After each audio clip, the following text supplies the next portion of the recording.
So the conversation we've been having is about how insurgencies work and how an insurgent force can wear down the resolve of a state so that the state eventually withdraws, having been unable to defeat the insurgency. And we've looked at that perspective through the guerrilla sort of lens, looking at Guevara's writings on how insurgency and guerrilla warfare work.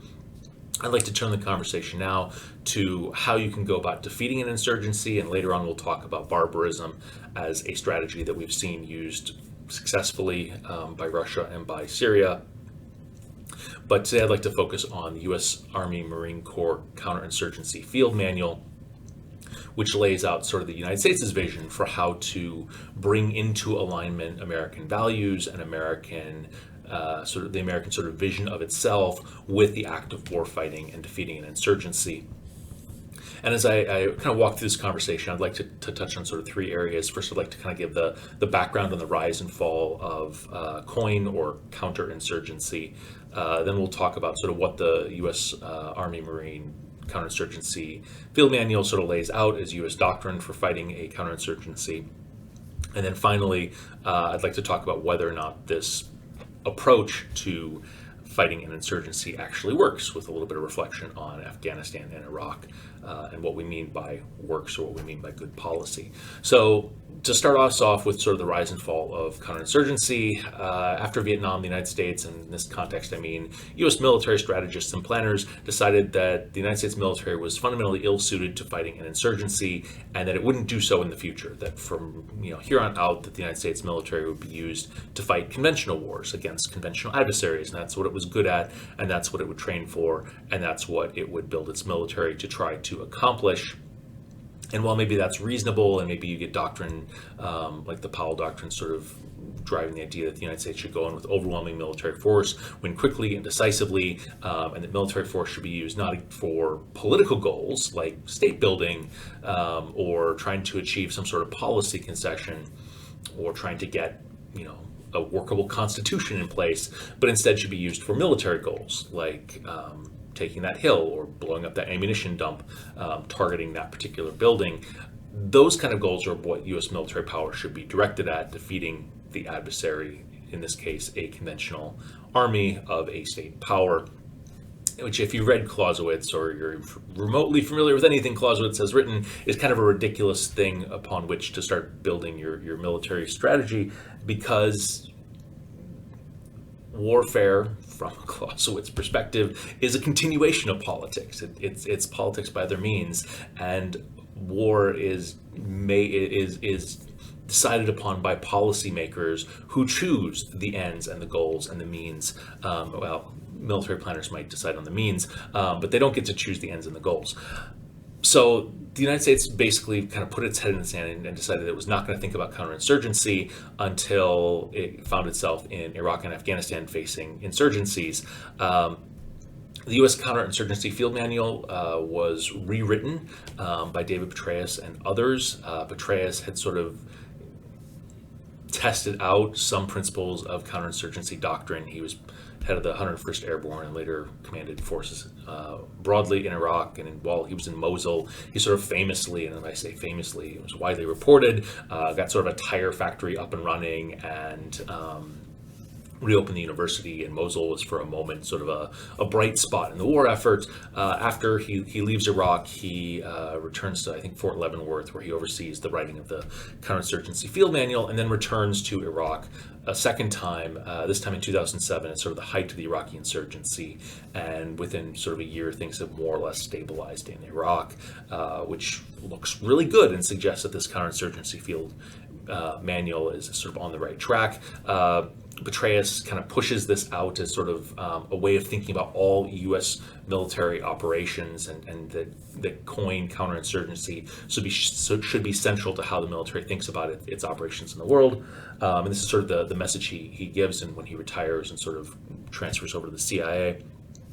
But his acolytes, the COINDAnistas, if you will, sort of take this message and go out and try to apply it in Afghanistan.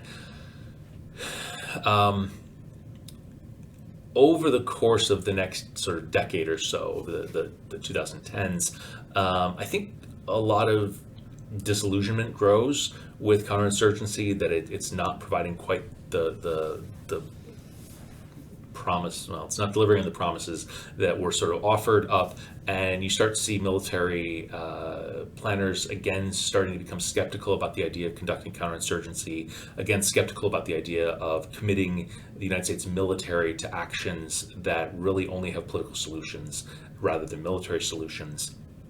And so by about 2018, the sort of energy behind counterinsurgency doctrine is sort of the new vision of how the United States military is going to operate. The world is kind of gone, and the military is talking now about fighting peer and near peer competitors, essentially pivoting back to state adversaries rather than counterterrorism or going after trying to stabilize weaker failed states. So I think at this point, counterinsurgency doctrine is again sort of where it was in the 1980s. It's kind of on the back burner. It's not central to how the United States military is planning for the future. And I think largely the transformation that counterinsurgency doctrine and Petraeus's push to transform the military, I think that's largely burned itself out. But I think we should still understand what that doctrine is, because there's a fairly good chance the United States is going to find itself once again fighting this kind of a conflict, because the conflicts that we find ourselves in are oftentimes driven by necessity rather than by the preferences of the kind of conflict that military planners would like to fight. So I'll just sort of begin by kind of laying out how Petraeus thinks differently about counterinsurgency versus fighting against a conventional force. When you're fighting against a conventional force, you sort of calculate what your adversary's force strength is, how many tanks they have, how many soldiers they have. And if you're conducting offensive operations, maybe you multiply their force strength by a factor of 3 or maybe a factor of 4 or 5, depending on how decisively you think you need to overwhelm an adversary as part of an offensive. And that's reasonable for facing conventional adversaries. But the counterinsurgency field manual, however, says don't think about your force strength, how many fighters you need to have based on how many fighters your adversary has. Don't think about the size and the strength of the insurgency, because your fundamental goal in waging a counterinsurgency is to provide security to the population. The population is the locus of the entire fight, and if you can provide security for the population, if you can keep insurgents from being able to move amongst the population, if you can prevent insurgents from being able to draw and extract resources from the population, then the insurgents are going to be relatively easy to kill. So the goal needs to be on securing the population, and that's not a function of how large the insurgency is, that's a function of how large the population is. And so the counterinsurgency field manual recommends 20 counterinsurgents for every 1,000 civilians, and that's going to be the case at the start of an insurgency, midway through the insurgency, and probably even at the end of the insurgency, that as long as there's this sort of militant activity within the population, you're going to need that presence out among the civilian population, and that's really critical. And if you are failing to provide security for civilians, they're going to blame you for that. That's going to foster resentment. That's going to fuel the insurgency. But in the process of fighting the insurgency, if you are harming the civilian population, that is undermining your entire effort. That again, the purpose of a counterinsurgency is the protection of the civilian population. And so if you're taking fire from a building, your instinct might be to clear the area, cordon off the building, call in for some mortars, and fire at the building, and hopefully hit the target of whoever's firing at you. But in the process of doing that, you've forced dozens, hundreds of people from their home. You hit that building and it collapses, and you just destroyed people's lives. They've lost their homes, they've lost their place of work, they've lost something important to them, and that's going to sow resentment. And so that act of targeting an insurgent may end up being counterproductive in the long run because of the alienation that causes within the civilian population. So protecting the civilian population and ensuring that they have a basic level of security is the primary goal, and actively destroying the enemy, the insurgent, the guerrilla, is really a secondary goal that should become easier as you become better able to supply security. Okay, so that's one central theme, and I should also flag that I'm really paraphrasing and summarizing and drawing on some of the organization that Sarah Sewall does in her preface to the University of Chicago printing of the U.S. Counterinsurgency Field Manual. But that securing the civilians is really central to a lot of counterinsurgency doctrine that focuses on what's sometimes called hearts and minds of the civilian population. Okay, so there's another theme, which is in order to do this well, the U.S. military cannot be focused on its own security in the way that it normally is, right? And so typically, the goal of military planning and operating in a maybe hostile environment is that you set up a base, you secure the base protects the equipment, the base protects the people, and you stay within the base until it's time to go and conduct operations. And this thinking makes a lot of sense in terms of providing security for the personnel, but paradoxically, counterinsurgency doctrine says that that's a bad way to provide security for your personnel in the long term. That in the short term, you need to assume greater risk in order to get the long-term payout of a more stable, secure environment. And that means not hunkering down behind fortified barricades. It means going out in the civilian population and essentially functioning not as a soldier, but as a beat cop. That you get to know the neighborhoods, you get a feel of what's happening in those neighborhoods. And there's even, talk as this being played out that, the typical U.S. soldier has a lot of kit with them, right? There's body armor and helmet and glasses and, ammunition, bandoliers, like all sorts of stuff that carries stuff with them. And it makes a U.S. Soldier look very intimidating and unapproachable. And so maybe getting rid of a bunch of that stuff, not bringing it with you, again, looking more like a beat cop than a stormtrooper is going to be really important for for being approachable in a way where the children of the neighborhood will come up to you for candy rather than flee from you because you are viewed as this sort of alien entity operating within their community. You want to be visible, you want to be seen, and that means putting yourself at risk. It means operating in, 2-person teams rather than in, squads that are conducting, tactical operations. It means hanging out on a street corner for a prolonged period of time rather than, rolling in a vehicle to conduct an operation and then rolling out of the community. So again, there's that fundamental shift, and it's really hard. Something I've struggled with in thinking about how to do this is it's really hard for me to tell an 18, 19, 20-year-old soldier kid that you need to think less about your own security and more about this sort of larger philosophy of not alienating the civilian population to build a reservoir of goodwill amongst the civilian population. Because, this person's manning a checkpoint, and when you see a vehicle speeding toward you, it's possible that vehicle is, loaded with explosives. And if it gets close, it's going to detonate and kill you and lots of other people. And you may be tempted to open fire. And that is the safe thing to do to protect yourself and others. But if that vehicle isn't loaded with explosives, but instead somebody who's having a medical emergency, you've just alienated a huge chunk of the population and made everybody less safe in the long run. And so that's a really hard thing to ask an individual soldier to do, to take on that kind of risk, to say, rather than open fire, I'm going to give it the extra 10, 15, 30 seconds to figure out what's actually happening, to make sure that I don't misstep, even though that increases the likelihood that I might personally die. It's a really challenging perspective, but the Counterinsurgency Field Manual suggests that this is the path that we have to take. And in the long run, this is the better path in terms of providing security. Okay, so protect the civilian population, assume greater risk, get out among the population and be seen, be visible, provide that security, don't alienate them, but instead, be seen as a protecting force. But ultimately, that doesn't defeat the insurgency. What defeats the insurgency is the revival of state capacity. And the revival of state capacity, the revival of the economy, the revival of social institutions, all of that is your exit strategy.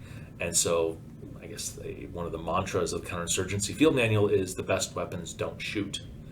That in order to be able to withdraw successfully to achieve victory, you're not going to have sort of the defeat of an army in the field and the surrender and the signing of paperwork. Instead, it's going to be the offices that of the bureaucracy are, shuffling paper.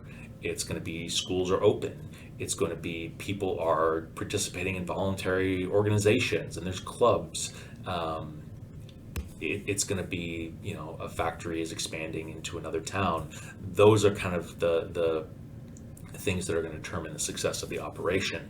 And all of that rests largely within the hands of the civilian population, and it should rest within the hands of the civilian population. That the Counterinsurgency Field Manual points out that just because the military can do some things doesn't mean the military should do them, right? The military might be able to do trash collection quite effectively, but having the civilian population do trash collection poorly is actually better long term, because the goal is to build that capacity within the civilian population.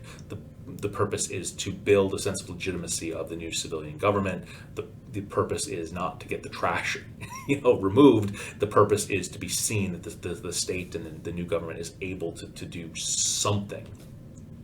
And so supporting that kind of state building and capacity building requires an integration of lots of different entities and organizations. There's a role for non-governmental organizations. There's a role for the State Department and for commerce and for international organizations like the United Nations to all participate in this process of building up the state. And the thinking is that once that's sort of happened, then you can sort of withdraw the military force or transfer it over to the civilian administration to kind of provide security. And that's going to be a long process. Okay, so let's talk about whether or not this actually works. I think, again, that there's a real appeal to this, that this is the way that Americans would like to see themselves conducting counterinsurgency. It certainly is more in line with American values and the idea that the United States could conduct barbarism. While it has conducted barbarism in the past as part of counterinsurgency campaigns, particularly against the native population in the United States, there's just not the willingness of this civilian population today to tolerate that kind of military operation. And so when we look at sort of the track record in Afghanistan, I think it points to a real fundamental problem, that the United States successfully held off the Taliban for the window of greatest vulnerability. It rebuilt the Afghan security forces to the point where the Afghan security forces were able to conduct most, if not all, of the military operations against the Taliban. It attempted repeatedly to build up state capacity of the Afghan government. The Afghan government remained corrupt, it remained ineffective, and as soon as the United States was not there to backstop it in terms of security, it collapsed almost immediately. That was a 20-year window of success that never really built the kind of state capacity that would allow for an exit in the long term. Now, so I think most people would point to Afghanistan and say, well, this was counterinsurgency that maybe kept things afloat, but couldn't actually deliver victory. In Iraq, there's sort of a sense of maybe this did deliver victory.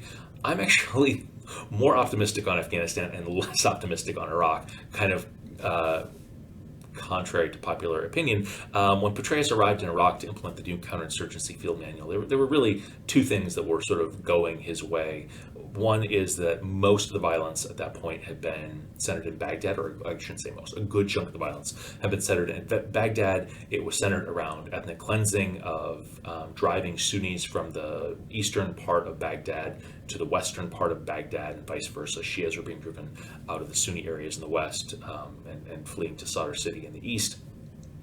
By about July of 2007, that ethnic cleansing campaign was essentially done. That the vast majority of the violence was over because people had been driven from their homes and things settled down by virtue of the Tigris River kind of cutting the city in two. Might be the Euphrates. I really need my geography before I start saying. I think it's the Tigris. So that was one thing that maybe helped bring violence down very quickly. The other thing that happened is that Al-Qaeda in Iraq, through its brutality, alienated tribal leaders in the western part of Iraq, the sort of Anbar province, the sort of Sunni triangle kind of area. Horrific violence, terrorizing people who were seen as not being supportive enough of the Iraqi, of Al-Qaeda in Iraq. And tribal leaders, as Petraeus sort of arrives, show up on his doorstep and say, we would really like to kill Al-Qaeda in Iraq. Help us do that. Give us the guns, organize us, and integrate us into the Iraqi military so that we can conduct operations to get rid of these guys. And so Petraeus is benefiting not from winning hearts and minds by transforming how the U.S. military operates. It's by suddenly getting an influx of about 100,000 fighters through these Sunni militias that get formed and incorporated into the Iraqi security apparatus, and fighters who know very well where Al-Qaeda in Iraq is operating from, know where their bases are, know where the weapons are kept, and really want them gone. And so he benefits from the Sunni awakening that comes in 2007, 2008, and that's really the driving force in terms of stabilizing Iraq, I would argue. And I don't know that any of that actually hinges on the U.S. actually shifting its doctrine at all. So, but back to Afghanistan, when we're evaluating a policy, we shouldn't necessarily think about whether we got the outcome that we wanted, because we can't always get what we want. And so a better question is, would a different policy have done better? And I'm not convinced a different policy actually would have done better in Afghanistan. I'm not convinced that the United States effectively pursued a counterinsurgency doctrine in Afghanistan. I think there was a lot of shifting and adapting, which I guess is pretty normal for counterinsurgency doctrine. What works one day may not work the next. I think that's actually in the counterinsurgency field manual. But I have a hard time imagining a scenario where the United States tried to do something differently and got a better result. I certainly could imagine a scenario where the United States tried to do things differently and ended up with far greater casualties and far more cost involved in the Afghanistan operation. The last decade that the United States was in Iraq, there were military fatalities. I don't want to diminish those in any way, shape, or form. And certainly there were hardships of soldiers being away from their family, away from their friends, and being deployed to Afghanistan. But it was a relatively small number of soldiers who were deployed compared to the start of the war. And the fatality rates were quite low. I think a number of years, the number of soldiers in uniform dying in car accidents was greater than the number of soldiers dying from enemy combat in Afghanistan. So the United States, through a counterinsurgency strategy, was able to keep a presence in Afghanistan for 2 decades, and for a good chunk of that was able to have very, very low casualty rates. Again, not diminishing the sacrifice of anybody who fought, died, or was injured in Afghanistan, but recognizing that as a strategy and an approach, it kept the wheels on, it bought time, and it did so at a rate that the United States could sustain for an extended period of time. And the assumption is that insurgencies will take an extended period of time. I think Nangle, who also wrote the counterinsurgency field manual, regularly cites the statistic that 55% of insurgencies are defeated, and the average duration is about 10 years. So I'm not sure that necessarily gives us a great deal of confidence that this is a good strategy, but I think it's also fair to argue that there are not better strategies available, and so this becomes the strategy that the United States seeks to implement when trying to conduct counterinsurgency operations.